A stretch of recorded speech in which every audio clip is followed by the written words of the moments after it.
मैं अपने वाणी को विराम देता हूं। धन्यवाद।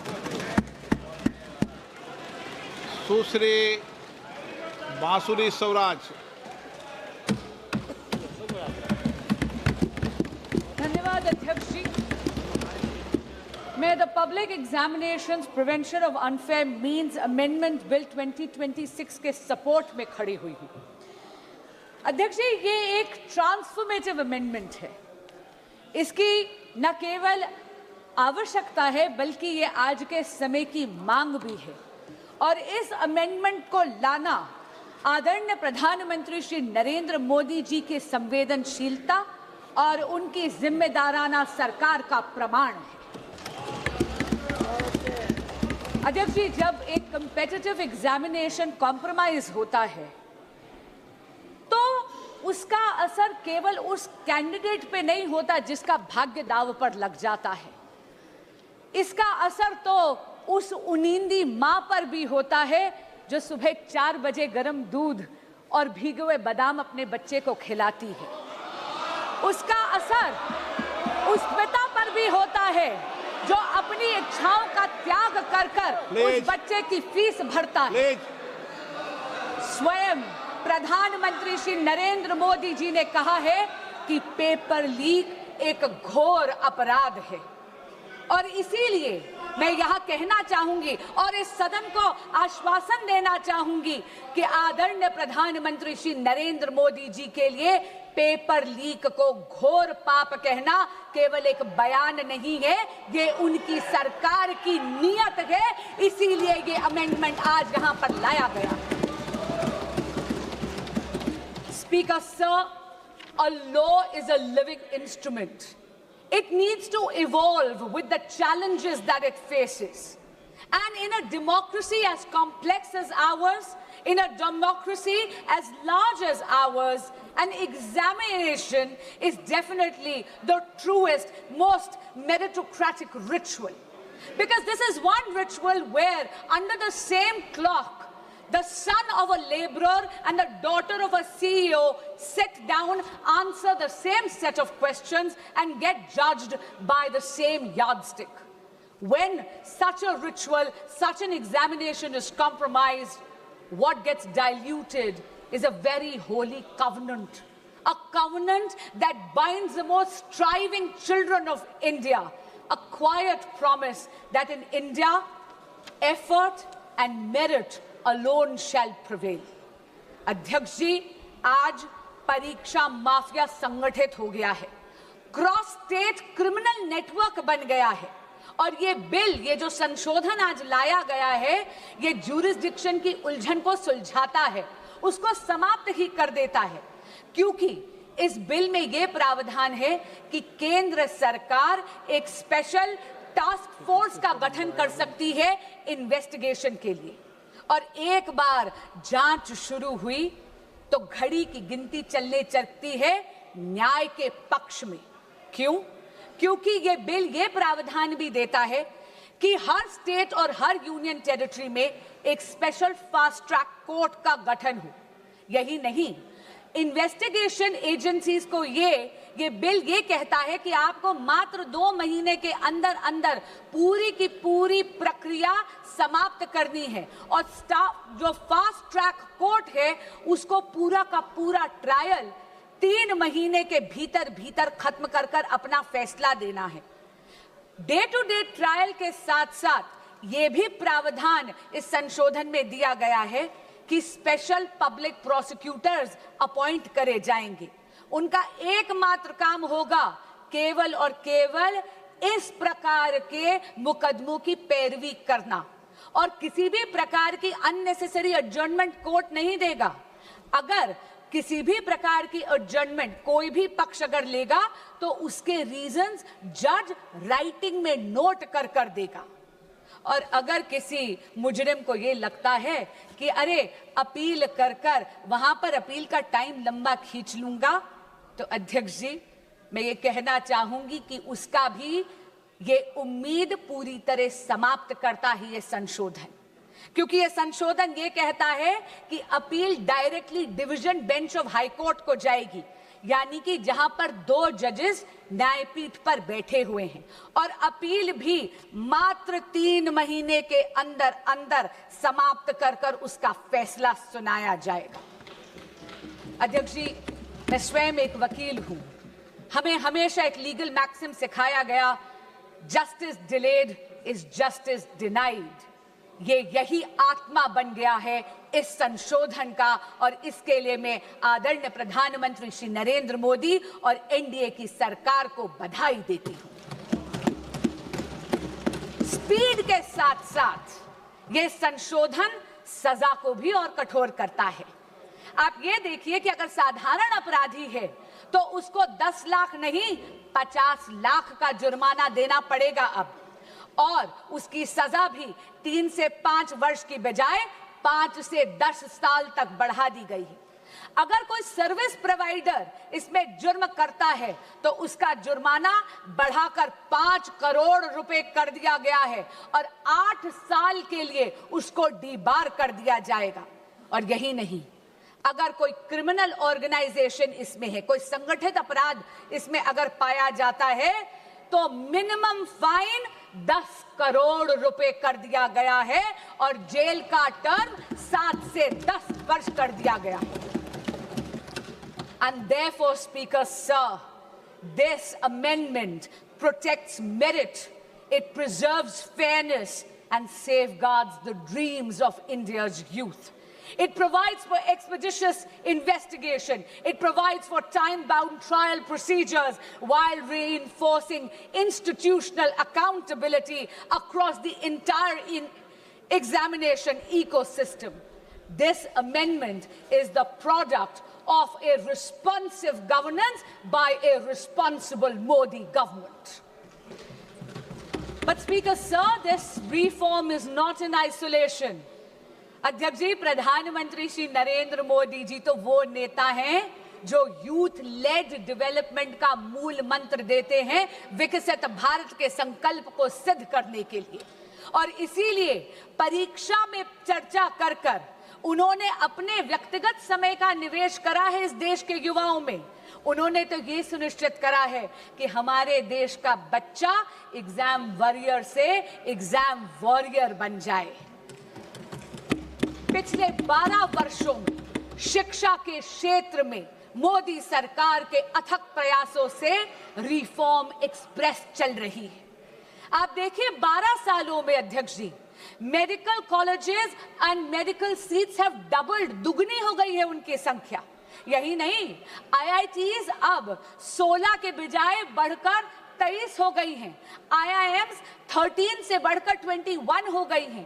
Functioning AIIMS, all India institute of medical sciences, अब 7 नहीं, मोदी सरकार के कार्यकाल में 7 से बढ़कर 20 हो गई हैं। यही नहीं, नंबर ऑफ यूनिवर्सिटीज भारत में मोदी जी के कार्यकाल में 60% से ज्यादा हो गई हैं, बढ़ गई हैं। As far as higher education enrollment statistics are concerned, अध्यक्ष जी, 91 लाख एडिशनल स्टूडेंट्स अब हायर एजुकेशन के इंस्टीट्यूट्स में एनरोल करते हैं, जिसमें से 50 लाख महिला स्टूडेंट्स हैं, फीमेल स्टूडेंट्स हैं। और हाँ, एससी स्टूडेंट्स की एनरोलमेंट तो 44% हो गई है। एसटी स्टूडेंट्स की संख्या बढ़कर 65% हो गई है। अध्यक्ष जी, ये विस्तार केवल अफसरों का विस्तार नहीं है, ये सामाजिक न्याय का विस्तार है। लेकिन मोदी सरकार ने रिफॉर्म्स को केवल इंस्टीट्यूशंस तक सीमित नहीं रखा, डिजिटाइज कर कर यह सुनिश्चित कर दिया कि दीक्षा के माध्यम से एजुकेशन हर बच्चे के मोबाइल फोन तक पहुंच जाए। ईट पाठशाला के माध्यम से पूरी की पूरी लाइब्रेरी अब बच्चों की हथेली में है। CUET जैसा एडमिशन प्रोसेस के लिए एग्जामिनेशन लाकर एडमिशन प्रोसेस को और ज्यादा पारदर्शी यानी ट्रांसपेरेंट बना दिया, और NEP 2020 में भारत की एजुकेशन सिस्टम को रिजिड स्ट्रीम से मुक्त कर दिया गया है। यदि कोई स्टूडेंट बायोलॉजी के साथ साथ म्यूजिक पढ़ना चाहता है तो उसको अब अपनी प्रतिभा में किसी एक सब्जेक्ट का चयन करने की जरूरत नहीं है, क्योंकि नरेंद्र मोदी जी ने यह सुनिश्चित कर दिया है कि प्रतिभा ना परिस्थितियों की अधीन होनी चाहिए और ना ही एजुकेशन स्ट्रीम्स की मोहताज। अध्यक्ष जी, जब अफसरों का विस्तार होता है तो उसके साथ साथ उन अफसरों की निष्पक्षता भी सुनिश्चित करनी अनिवार्य है। ये अमेंडमेंट बिल 2026 का यही सुनिश्चित करता है। अध्यक्ष जी, इस सदन में पिछले 2 वर्षों से मैंने देखा है कि बहस तथ्यों पर होनी चाहिए, बहस नैरेटिव पे नहीं होनी चाहिए, बहस प्रमाणों पर होनी चाहिए, बहस पूर्वाग्रह पर नहीं होनी चाहिए। इसीलिए मैं ये जरूर कहना चाहूंगी आपके माध्यम से विपक्ष के साथियों को, सबसे पहली बात तो बेल सरकार नहीं, इस देश का कोर्ट देता है और लोकतंत्र में judiciary is independent of the executive and the legislature. दूसरी बात मैं ये कहना चाहूंगी, कांग्रेस के साथी और विपक्ष के कुछ साथी एक नैरेटिव बिल्ड करने की कोशिश कर रहे हैं, जैसे कि पेपर लीक की समस्या, एग्जाम कॉम्प्रोमाइजिंग की समस्या केवल और केवल 2014 के बाद पैदा हुई है। अध्यक्ष जी, मीडिया की रिपोर्टों का अगर हम सच माने तो विपक्षी दलों के जहां जहां पर शासित राज्य हैं और पिछले जब 1 दशक था, जब 2014 से पहले कांग्रेस लेड यूपीए सरकार था, तब 1 नहीं 2 नहीं बल्कि टोटल 22 बार पेपर लीक होकर कैंसिल करने पड़े। उनमें से कांग्रेस लेड यूपीए सरकार के अधिकार क्षेत्र में आने वाले 6 ऐसे एग्जामिनेशंस हैं जो सीधा केंद्र सरकार के नीचे आते थे। अध्यक्ष जी, AIIMS PG examination 2006, ICAI CPT examination 2007, CLAT 2009, Railway Recruitment Board examination 2009, AIEEE 2011, SSC CGL examination 2013, ये सारी की सारी पेपर लीक तब थी जब विपक्षी दल सत्ता में था, यानी कांग्रेस लेड यूपीए गवर्नमेंट थी। अब मैं राज्यों के कुछ आंकड़े आपको देना चाहूंगी। राजस्थान में जब कांग्रेस की सरकार थी तो REET, RPSC, senior teacher recruitment, police constable examination recruitment, forest guard recruitment, CHMO recruitment exams leak हुए। टीएमसी की जब सरकार थी पश्चिम बंगाल में टीचर रिक्रूटमेंट स्कैम में सुप्रीम कोर्ट ने 27,753 अपॉइंटमेंट्स को कैंसिल करा गया, क्योंकि उन्होंने उसमें फ्रॉड और मैनिपुलेशन पाया। यही नहीं, जब बीआरएस की सरकार थी तेलंगाना में तो टीएसपीएससी पेपर का लीक हुआ। उत्तर प्रदेश में जब सपा की सरकार थी तो police constable recruitment paper leak हुआ। तब तो सॉल्वर गैंग्स और ऑर्गेनाइज्ड एग्जाम फ्रॉड के गैंग्स वहां ऑपरेट करते थे। और हाल ही में पंजाब में, ये तो इसी साल की बात कर रही हूं, फार्मेसी ऑफिसर रिक्रूटमेंट एग्जामिनेशन में तो हाई टेक यानी ब्लूटूथ का इस्तेमाल कर उस पेपर को कॉम्प्रोमाइज करना गया। पर मैं पूछना चाहती हूं, इससे पहले कि विपक्ष मुझ पर यह इल्जाम लगाए that I am talking about whataboutery, this is not about whataboutery, but I am calling out the opposition on its selective outrage. मैं पूछना चाहती हूं विपक्ष से कि अगर ये सिद्धांत की लड़ाई है तो सिद्धांत सरकार देख के बदल कैसे जाता है। मैं पूछना चाहती हूं कि अभी खड़े होकर इन्होंने तत्कालीन केंद्रीय शिक्षा मंत्री की बात करी, क्या माननीय गौरव गोगोई जी ने अभी तक पंजाब के एजुकेशन मिनिस्टर का इस्तीफा मांगा है या नहीं? यही बात नहीं है अध्यक्ष जी, एक सिंगल प्रोफेशनल टेस्टिंग एजेंसी की मांग पिछले 30 साल से इस देश में पेंडिंग थी।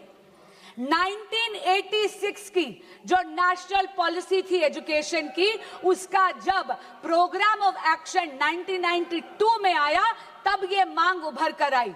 इसको आईआईटी डायरेक्टर्स कमेटी ने 2010 में रीइटरेट करा, इसे दोहराया, लेकिन ये मांग इसको अनदेखा कर दिया कांग्रेस पार्टी और यूपीए ने।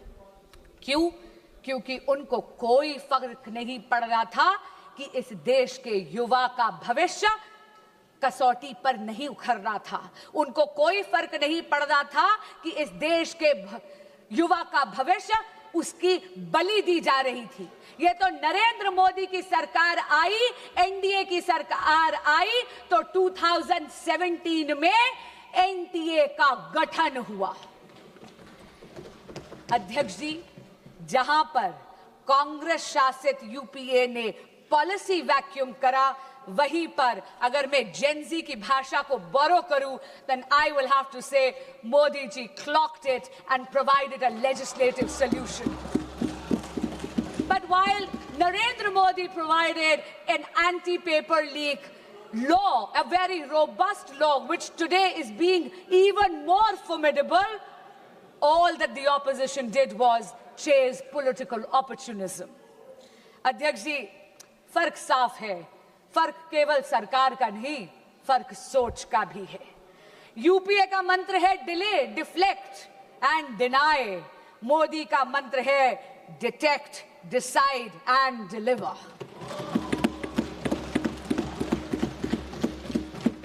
इनका ये रवैया देख के अध्यक्ष जी, कवि दुष्यंत की दो पंक्तियां मुझे याद आती हैं। तुम्हारे पैरों के नीचे कोई जमीन नहीं है, तुम्हारे पैरों के नीचे कोई जमीन नहीं है, कमाल है कि फिर भी तुम्हें यकीन नहीं है। अध्यक्ष जी, अपनी वाणी को विराम देने से पहले मैं ये जरूर कहना चाहूंगी कि बात राजनीति की नहीं है, बात इस देश के युवाओं की है। और इस देश के युवाओं का भविष्य किसी भी राजनीतिक विचारधारा या दल की डिफरेंसेस से ऊपर है। और इसीलिए मैं यहां से, इस सदन के पटल से हर प्रकार के एग्जामिनेशन माफिया को चेताना चाहूंगी कि आप इस सदन के संकल्प से बड़े नहीं हैं। और आज आपके माध्यम से अपील करना चाहूंगी विपक्ष के साथियों से और सदन के एक एक सदस्य से कि सर्वसम्मति से आज इस संशोधन को पारित करिए। अब ना कोई पेपर बिकेगा, ना किसी का सपना झुकेगा। जो युवाओं के भविष्य को लूटेगा वो सलाखों के पीछे रहेगा। जय जगन्नाथ। बहुत बहुत धन्यवाद। श्री अखिलेश यादव।